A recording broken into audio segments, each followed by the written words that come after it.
seen or heard from me because I'm currently wanted.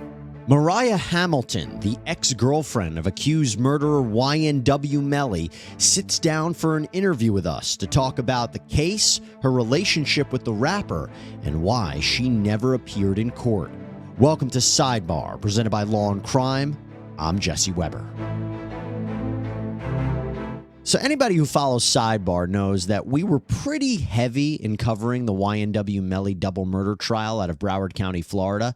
This was the case of the rapper, real name Jamel Demons, who's accused of shooting to death his two friends and fellow YNW group rappers Christopher Thomas Jr., or YNW Juvie, and Anthony Williams, or YNW Sack Chaser.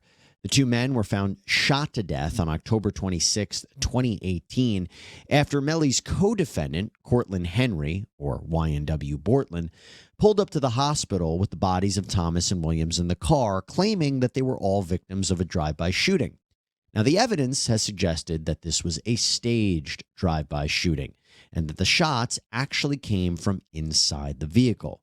And in their case, the prosecution focused on ballistics, trajectory, potential gang affiliations of YNW Melly, but in the end, it didn't work. They didn't find Melly guilty, but they also didn't find him not guilty. They actually couldn't make a decision. They were hung, and a mistrial was ultimately declared. It came after 14 hours of deliberations. Not an easy case. And as we think about the upcoming retrial, we look back at the case and we think, wow, there were a lot of people who testified, but there was one significant absence, someone who was mentioned but never appeared in court. YNW Melly's former girlfriend, Mariah Hamilton. Now, why is she so important? Well, Mariah Hamilton's mother, Felicia Holmes, told police in December of 2018 about a FaceTime call between Melly and Hamilton, her daughter, right after the shooting, where, according to her, Melly said someone shot the car up, that a car was coming behind him, that presumably the shooter or shooters were hiding there, and then he said he thinks Sack Chaser and Juvie are dead. Then she says she saw Melly at this guy Fredo Bang's house. Apparently, Fredo picked him up after the shooting. And while she offered to Melly to stay with her after all of this happened, she says Melly went to a video shoot after all this happened.